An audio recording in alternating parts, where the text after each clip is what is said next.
3월 1일은 다들 아시다시피 3.1절인데요. 태극기들 개항하셨습니까? 무엇보다 우리 독립운동에 나섰던 의사와 열사, 지사들의 위대함과 고마움을 잊고 사는 게 사실인데요. 오늘 집중 인터뷰에선 3.1절을 맞아 진행되고 있는 태극기 특별전에 대해 이야기 나눠보도록 하겠습니다. 문대석 강복회 광주전남 지부 유족회장 나오셨습니다. 안녕하십니까? 감사합니다. 네, 회장님 3월 1일 97주년 3.1절 기념식이 있었는데 감회가 남다르실 것 같습니다. 그렇죠. 우리가 97년 전 3월 1일 200만 명이 우리 민족이 만세를 불렀습니다. 그 중에서 우리 7천만의 누나, 그 유관순 누나의 그 마지막 돌아가시면서 유언을 남겼는데 그거를 제가 한번 소개를 해드리고 싶습니다.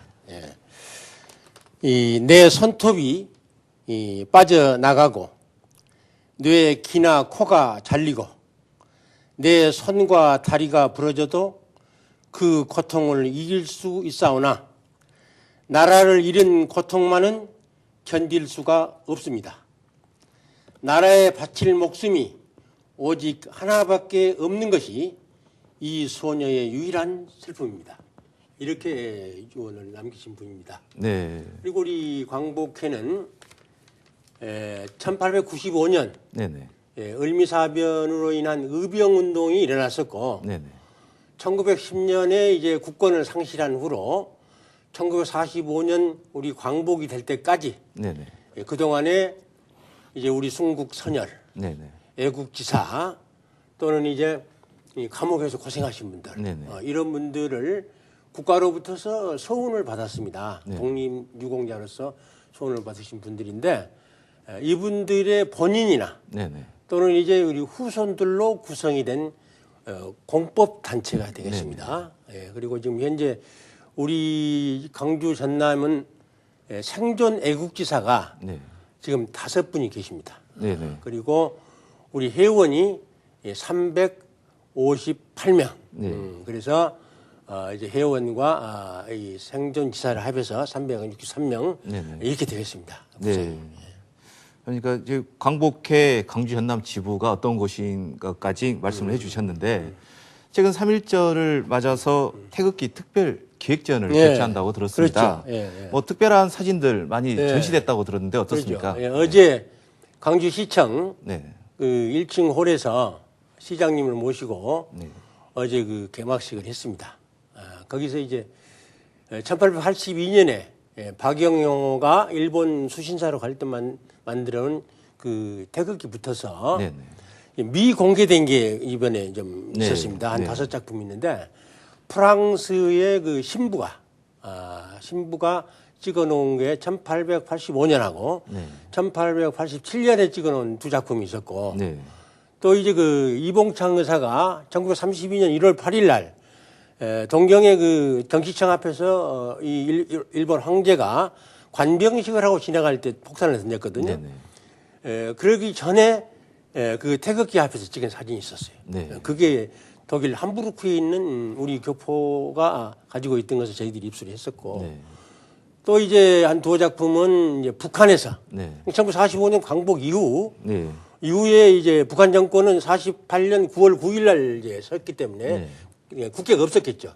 근데 이제 47년, 48년에 우리 태극기를 북한에서 쓰고 있던 거. 김일성이가 그 들고 있는 사진도 있고 또 이제 이제 행사를 하는데 그 태극기를 들고 행사를 하는데 그 앞에가 스탈린 사진하고 김일성 사진을 들고 어린애들이 가고 있고 우리 태극기를 들고 이런 참 대단히 귀중한 사진들이 지금 공개되고 있습니다. 그래서 많은 시민들이 와서 봐주셨으면 하는 그런 바람입니다. 그럼 중요한 사진 몇 점을 영상을 통해서 한번 보겠습니다. 이 태극기 특별 기획전에서 가장 중요한 사진 중에 하나입니다. 이 사진은 1948년 8월 15일 중앙청에서 있었던 대통령 취임식과 아울러서 대한민국 정부 수립 축하연입니다. 여기 써져 있죠? 정확하게 대한민국 정부 수립 축하식이다. 즉 무슨 뜻이냐면은 이날 식은 건국을 한 게 아니라 대한민국 정부를 수립한 것이다. 즉 대한민국 정부는 1919년 3월 1일 3.1절을 독립선언을 기초로 해서 4월 11일 출범한 임시정부의 법통을 두고 있기 때문에 이 1948년 8월 15일에 이 식은 대한민국 30년, 이승만 대통령이 그렇게 표현을 했어요. 대한민국 30년의 축하해니다. 정부가 수립된 것이다. 그래서 이 사진이 건국절을 주장하는 사람들의 허구성을 단 한마디로 입증하는 그런 사진이기 때문에 굉장히 중요한 사진입니다. 지금 이 전시회 중에 이 사진은 굉장히 중요한 사진 중에 하나입니다. 이건 아시다시피 이 사진은 윤봉길 의사께서 1932년 홍구공원에 폭탄을 투척하는 거사를 앞두고 태극기 앞에서 김구 선생님과 함께 찍은 사진입니다. 이 사진은 아주 유명한 사진인데 지금까지는 이봉창 의사께서 1932년 신년 할애 때 천황이 있었던 그곳에 폭탄을 투척하러 가면서 태극기 앞에서 찍은 사진이 한 장도 없었어요. 그런데 이번에 이 전시회를 통해서 미공개된 사진이 공개된 겁니다. 그런데 이 모습을 보면은 이 눈동자 하며 이봉창 의사의 눈하며 그 뒷짐을 지고 있는 그 모습을 한번 봐보십시오. 얼마나 처연하면서도 결의를 다지고 있습니까? 대한국인으로서 그 침략자들을 응징하겠다는, 그러면서도 죽으러 가느니 아주 멋진, 깨끗하게 그 조국을 위해서 죽겠다는 그런 멋진 표정을 아주 처연하면서도 담고 있습니다. 그래서 나는 이 사진을 보고 정말 눈물이 솟았습니다. 네, 그렇다면 이번 전시의 기획 의도를 영상을 통해서 들어보겠습니다. 그러니까 이제 저희가 이제 태극기에 대해서 대한민국을 상징하는 것은 태극기 무궁화 애국가라고 저는 생각을 합니다. 그러니까 가장 우리가 많이 알고 있다라는 태극기에 대해서는 사실 저도 몰랐었고요. 이 자료를 준비를 하고 이러는 과정에서 그냥 태극기는 박영선 선생으로부터 이렇게 이어져 왔다라고 생각을 했었는데 이번 전시를 통해 가지고 저 스스로도 공부가 되고 오랜 역사를 가지고 준비가 돼 있었던 어떤 그런 상징물이었다라는 것 갖다가 이제 깨닫게 됐고 이걸 갖다가 그렇게 된다라고 하면 많은 사람이 같이 공유를 알고 알았으면 좋겠다라는 생각에서 이번 전시를 하게 됐습니다. 그러니까 태극기가 이제 크게 변화가 됐던 지금 저희가 태극기라고 이야기를 하는 저기는 크게 변화는 건다가 저 생각으로는 한 3번의 어떤 그 과정을 거친다라고 생각을 합니다. 맨 처음에는 박용효에 의해서 이제 만들어졌던 태극기의 어떤 그런 모습이 있을 거고요. 두 번째는 임시정부, 상해 임시정부에서 만들었던 태극기의 어떤 그런 모습이 지금과 다른 어떤 모습을 갖추고 있고 그 후에 48년도 대한민국 정부가 수립이 되고 나가지고 지금의 어떤 모습의 태극기가 만들어졌습니다. 그러니까 그 안에 많은 변화도 있었고 교회의 변화도 있었고 태극 문양의 변화도 있었고요. 그런 어떤 과정을 거쳐서 지금 우리가 보고 있는 태극기가 조선국기, 대한제국국기, 태극기의 어떤 그런 모습을 갖췄다라고 생각을 합니다. 3.1절을 맞아서 관련 행사들도 다채롭게 열렸다고 들었습니다. 어떤 행사들이 있었습니까? 어제 아침에 시장님이 참여한 3.1 마라톤 그거 행사가 있었고요. 네.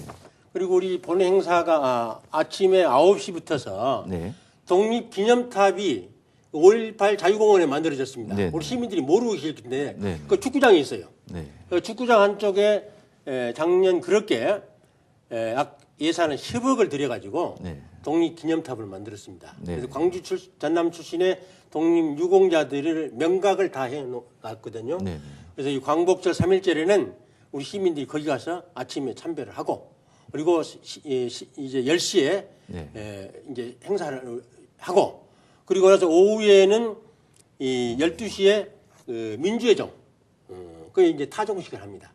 제야종을 하고 3.1절 하고 그다음에 이제 5.18때 쓰고 또 이제 그 8.15 그래서 1년에 4번의 민주회종을 우리가 타종을 합니다. 그래서 어제 12시 타종을 하고 오후 2시부터서는 1919년 3.1 만세 운동에 가장 많이 참여한 학생들이 수피아 학생들이에요. 이 숭일학교 학생들하고. 그래서 수피아 학교에서는 이제 쭉 대대로 지금 행사를 만세 부르기 행사를 학교에서 출발해가지고 지금 그 사직공원 앞에 가면은 부동교라는 다리가 있습니다. 네네. 거기서 이제 만세운동 작은 장날을 그 이제 장터에서 불렀는데 거기까지 순회 만세운동을 해서 저희들도 참석하고 광복회원 참석해서 어제 대단한 그 행사를 했습니다. 네. 이런 행사를 하는 이유가 어떻게 보면 국가와 민족을 위해서 희생하고 공헌한 그런 분들을 기억하고 기리자라는 그런 뜻일 텐데요. 그런데 우리 지역의 독립운동 생존 지사가 몇 분 안 된다고 들었습니다. 그렇죠. 몇 분 정도 지금 계십니까? 네. 광주 전남에서 5분 네. 계십니다. 그리고 나머지는 전부 유족이죠. 네. 그럼 이 5분에 대한 지원은 어떻게 되고 있습니까? 지원은 네. 이 독립유공자는 이 훈격에 따라서 네. 좀 건국군장 대통령장이 있고, 네네. 그다음에 이제 건국군장 대한민국장, 네네. 그다음에 이제 대통령장, 네. 독립장, 애국장, 애족장, 포장, 대통령 표창 이렇게 나눠집니다. 네. 그래서 훈격에 따라서 연금을 지급해 드려요. 네네. 예, 그런데 이제 연금이 좀 넉넉히 못하죠. 네. 예, 그래서 그분들이 좀 생활이 한 분은 이 교장하신 분인데 몸이 좀 좋지 못하시고 네. 그래서 행사도 한 번도 참여를 못 하고 계십니다. 아, 네. 그런 회장님 오늘 마지막으로 하고 싶은 말씀 있으실까요? 그래서 우리가 그럽니다. 역사를 잃어버린 민족은 네. 또다시 그 역사가 되풀이된다. 독일의 그 아우슈비츠 그 포로 수용소에 가면 그게 써져 있어요. 독일은 그 아우슈비츠 포로 수용소를 전 국민 학생을 것이 수학여행 코스로 갑니다. 네. 그리고 거기서 빌리 브란트가 무릎을 꿇고 사과를 했어요. 네. 그래서 유럽 사람들은 용서를 해주고 화해를 하고 동독 서독이 통일이 되고 이런 나라가 됐어요. 자, 우리나라는 일본이 어쩝니까? 지금도 사과 진정한 반성 안 하고 있지 않습니까? 네. 600만 명을 데려다가 36년 동안 200만 명이 죽고 이런 처지를 저지러 놓고도 지금까지도 진정한 사과가 없다고 말이에요. 네. 그리고 세계 군사 대국이 4대 군사 대국 일본에 되어버렸습니다. 네. 예. 이런 상황에서 지금 상황이 120년 전에 한국 상황과 똑같은 거예요. 네. 지금 이 상황이 그때도 러일 전쟁을 했고 정일 전쟁을 했고 네. 이 땅에서 한 거예요. 다시는 이 땅에서는 남은 나라 사람들이 와서 전쟁을 해서는 안 된다는 거지. 네. 그러기 위해서는 우리가 힘을 키워야 한다.